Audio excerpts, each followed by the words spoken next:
So పూజ మొదలవుతుందని ఆడపిల్లల్ని వచ్చి కూర్చోమని చెప్తున్నారు ఆడవాళ్ళందరినీ. అయితే పంతులు గారు ఏమంటున్నారంటే చీరాల ఆడపిల్లలు వెనక ఉండాలి, కోడళ్ళందరూ ముందు కూర్చోవాలి అని చెప్పి చమత్కారంగా ఏడిపిస్తున్నారు అనమాట మమ్మల్ని అందరినీ.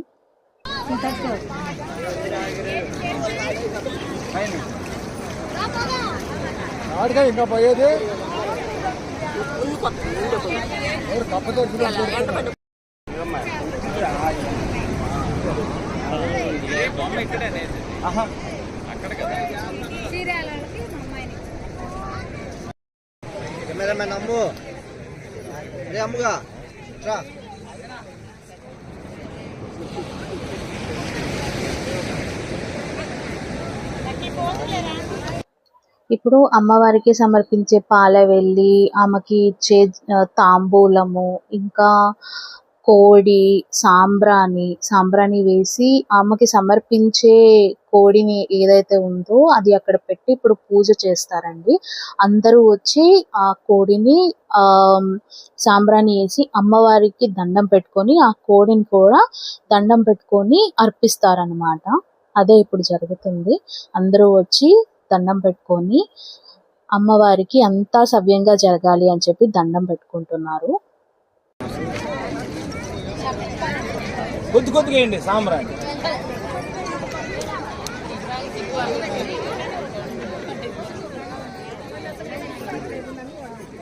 ఆడ 10, 20, 5, 10 కానుకేయాలి. ఆడ మీరు ఊరక దండం పెట్టుకునే చెట్ట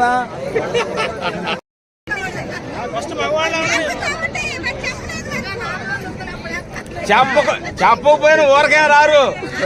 మన కోడళ్ళ సంగతి నాకు తెలుసు. మన చీరాల వారి కోడళ్ళు గట్టిగానే ఉన్నారంట. ఇక్కడ కనపడింది ఇప్పుడు అంతేనంట.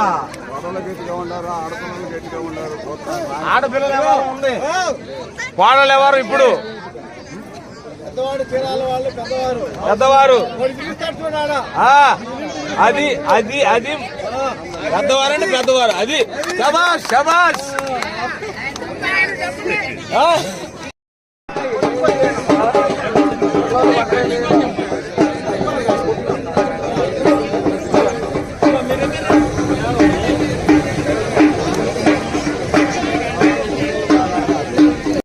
మనందరికీ తెలుసు కదండి, అమ్మవారికి పూజ అనేది చేసినప్పుడు అమ్మవారు ఎవరిలో ఒకరిలో పూని మనకి ఆశీర్వాదం ఇవ్వడానికి వస్తారు అని. అయితే అదే అమ్మవారిని అడిగాము, ఇప్పుడే అమ్మ పూజలు మొదలైనవి, మీరు సంతోషానికి వచ్చారా దుఃఖానికి వచ్చారా అని అడిగితే సంతోషానికే వచ్చాను అని అమ్మవారు సమాధానం చెప్పారు. అందరూ సంతోషించారండి. అంటే ఇప్పటి నుంచి పూజలన్నీ ఏ ఆటంకాలు లేకుండా జరుగుతాయని ఒక ఇండికేషన్ అని అందరూ సంతోషపడ్డారు. శాంతించమ్మా, నీకు అర్పించేవి మేము అర్పిస్తాము అని చెప్పేసి అమ్మవారిని శాంతపరుస్తున్నారు పసుపు పూసి.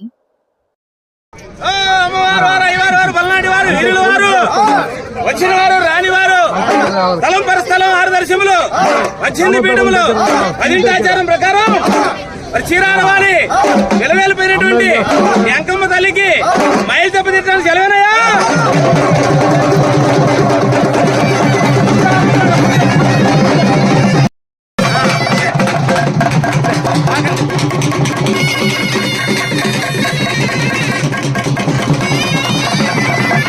చూస్తున్నారు కదండి, ఇక్కడ కోడిని ఒక దానికి కట్టారు కదా, దాన్ని తెప్ప అంటారు. సో దీన్ని ఇప్పుడు మైలు తెప్ప అంటారు అనమాట. ఇది అమ్మవారికి అర్పిస్తారనమాట. సో అర్పించే ముందు అందరితోటి ముట్టించి, అంటే ఆ కుటుంబ సభ్యులందరితోటి ముట్టించిన తర్వాత సముద్రంలోకి అర్పించేస్తారు. గంగార్పణం అని. అమ్మవారు ఆ కోడిని, ఆ మైలు తెప్పని తీసుకెళ్లిపోతారు అని. ఆనందంలో చూసారా అమ్మవారు ఎలా నాట్యం ఆడుతున్నారు.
అండి. అది దాని పేరేంటో నేను మర్చిపోయాను. కానీ ఇప్పుడు అది కూడా సముద్రంలో వేయడానికి ఇంటి పెద్దవారితోని అది సముద్రంలో అర్పియడానికి వెళ్తున్నారు.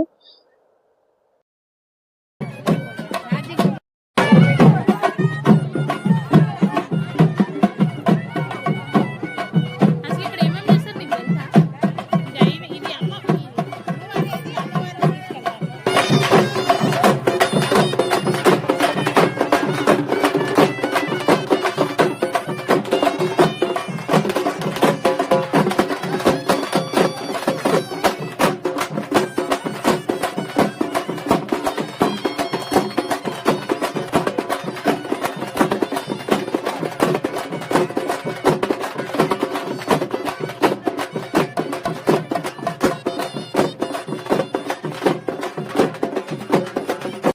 స్థలం పరస్థలం ఆరదర్శకులు 18 పెట్టుకులు 10 ఆచారం ప్రకారం అమ్మవారిని సప్తా 7 సముద్రాలకి స్నానం చేయించడానికి సెలవేనయ్యా.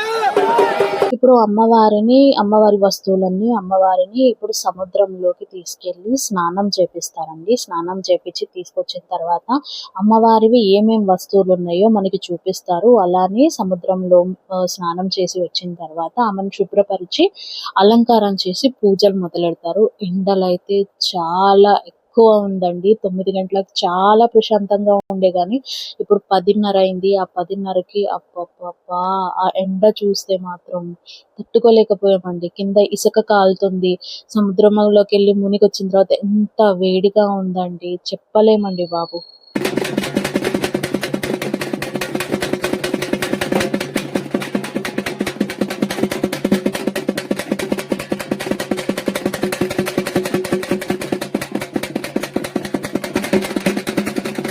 అమ్మవారిని స్నానం చేపిద్దామని చెప్పేసి సముద్రంలోకి తీసుకెళ్ళినప్పుడు మామూలుగానే పౌర్ణమి అండి. ఆ పౌర్ణమి దాంట్లో అలలు పెద్దగానే వస్తున్నాయి కానీ అమ్మవారిని స్నానానికి తీసుకెళ్ళిన సమయంలో మాత్రం అలలు ఎంతో పెద్దగా వచ్చినాయండి.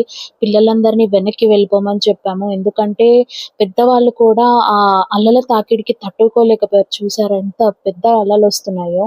అదేనండి మహత్యము. అమ్మవారికి ఏమన్నా చేసేటప్పుడు ఇలాంటి మహత్యాలే మనం చూస్తూ ఉంటాం అన్నమాట. పిల్లలందరినీ వెనక్కి వెళ్ళిపోమని చెప్తున్నాం. నేను కూడా ధైర్యం చేయలేకపోయాను అక్కడికి వెళ్ళడానికి.